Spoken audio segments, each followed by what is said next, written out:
Assalamualaikum warahmatullahi wabarakatuh.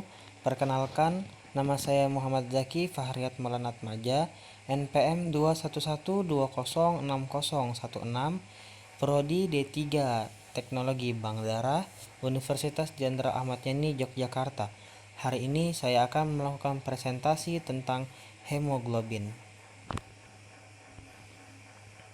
Hemoglobin. Hemoglobin merupakan suatu protein tetrametrik eritrosit yang mengikat molekul bukan protein, yaitu senyawa porfirin besi yang disebut heme. Hemoglobin mempunyai dua fungsi penting dalam tubuh manusia, yakni mengangkut O2 dari organ respirasi ke seluruh tubuh dan menukarkannya dengan CO2 dari jaringan untuk dikeluarkan melalui paru-paru. Kosasi, Oenzil, dan Yanis 2014. Hemoglobin merupakan salah satu senyawa dalam sel darah merah yang berfungsi mengangkut zat oksigen ke dalam sel-sel tubuh. Kadar hemoglobin dalam darah merupakan indikator laboratorium yang digunakan untuk menetapkan prevalensi anemia. Anemia adalah suatu keadaan dengan kadar hemoglobin lebih rendah dari nilai normal. Anemia juga berarti suatu kondisi ketika terdapat defisiensi ukuran atau jumlah eritrosit atau kandungan hemoglobin. Kadar hemoglobin yang rendah akan mempengaruhi kesehatan seseorang serta mengganggu proses sirkulasi darah yang ada di dalam tubuh. Mariani dan Kartini 2018. Nilai normal kadar hemoglobin menurut WHO 2001 yaitu untuk umur 5-11 tahun kurang lebih 11,5 gram per desiliter, umur 12-14 tahun kurang lebih 12,0 gram desiliter, sedangkan di atas 15 tahun untuk perempuan kurang lebih 12,0 gram per desiliter dan laki-laki kurang lebih 13,0 gram per desiliter. Salah satu faktor yang mempengaruhi kadar hemoglobin adalah aktivitas fisik. Aktivitas fisik yang dilakukan manusia akan berpengaruh terhadap peningkatan atau penurunan kadar hemoglobin dalam darah. Struktur hemoglobin. Struktur hemoglobin terdiri dari rantai heme dan globin. 1. Heme. Struktur ini terdiri dari 4 atom besi dalam bentuk Fe2+, dikelilingi oleh cincin protoporifin 9 dalam kurung produk akhir sintesis molekul heme. Cincin protoporifin 9 dan besi membentuk heme yang berfungsi sebagai pengikat oksigen dan pemberi warna merah pada darah. 2. Globin. Struktur ini terdiri dari protein yang dipecah menjadi asam amino yang dihubungkan bersama untuk membentuk rantai polipeptida.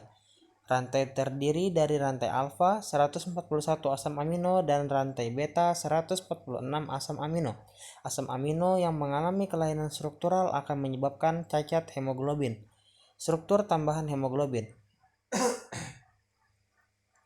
Struktur tambahan yang mendukung molekul hemoglobin adalah 2/3 DPG yang berhubungan erat dengan afinitas oksigen dari hemoglobin. Setiap molekul heme terdiri dari 4 struktur heme dengan besi di pusat dan 2 pasang rantai globin. Sintetis Hb dimulai dari normoblastik polikromatik dalam eristopoiesis yang ditandai perubahan warna biru tua menjadi ungu. 65% hemoglobin disintesis sebelum inti eritrosit menghilang dan 35% disintesis pada tahap retikulosit. Peran hemoglobin dalam sel darah. 1. Transport oksigen, mengikat oksigen di dalam paru-paru dan menarik CO2 di dalam tubuh. Hemoglobin memiliki afinitas oksigen yang tinggi. 2. Zat pemberi warna pada darah. 3. Membantu sel darah merah mendapatkan bentuk alaminya, yaitu bulat dengan bagian tengahnya lebih pipih. Dengan bentuk seperti ini, sel darah merah dapat dengan mudah bergerak dan mengalir di dalam pembuluh darah. Kurva disosiasi oksigen. 1. Menggambarkan hubungan antara tekanan oksigen dengan kejenuhan hemoglobin atau afinitas hemoglobin dalam mengikat oksigen. 2. Tekanan oksigen dalam kondisi normal di arteri 80-100 mm hemoglobin, di vena 3050 mm hemoglobin. 3. Pada kondisi tertentu bisa terjadi pergeseran. Faktor-faktor yang mempengaruhi hemoglobin. 1. Umur. Eritrosit kadarnya tinggi pada neonatus atau bayi sehingga kadar hemoglobin biasanya tinggi. Penurunan fungsi organ pada usia lanjut biasanya kadar hemoglobin rendah. 2. Jenis kelamin mempengaruhi konsentrasi komponen darah. Hormon androgen laki-laki, kadar normal eritrosit, hemoglobin dan hemokonsentrasi pada laki-laki lebih tinggi dibandingkan perempuan. Perempuan mengalami menstruasi, hamil, menyusui. HB hemoglobin cenderung rendah. 3. Tempat tinggal. Masyarakat yang tinggal di dataran tinggi cenderung memiliki kondisi tubuh yang memproduksi oksigen lebih banyak, sehingga menyebabkan peningkatan jumlah eritrosit pada hemoglobin dan hemokonsentrasi. 4. Terapi pengobatan. Terjadi perubahan struktur hemoglobin, yaitu hemoglobin abnormal. 5. Suhu. Suhu yang tinggi akan menyebabkan hemokonsentrasi, yaitu kadar hemoglobin dan hemokonsentrasi semakin meningkat. 2. Darah pekat. 6. Merokok.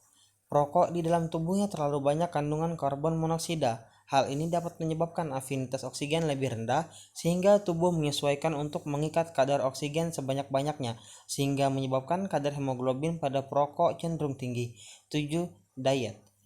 Efek diet atau makanan yang dimakan menyebabkan asupan sumber zat besi bagi tubuh. Semakin banyak nutrisi yang dimakan, kadar hemoglobin akan cenderung normal. Begitu sebaliknya. Sekian, terima kasih. Mungkin hanya ini yang dapat saya presentasikan. Mohon maaf apabila ada salah kata. Saya akhiri. Assalamualaikum warahmatullahi wabarakatuh.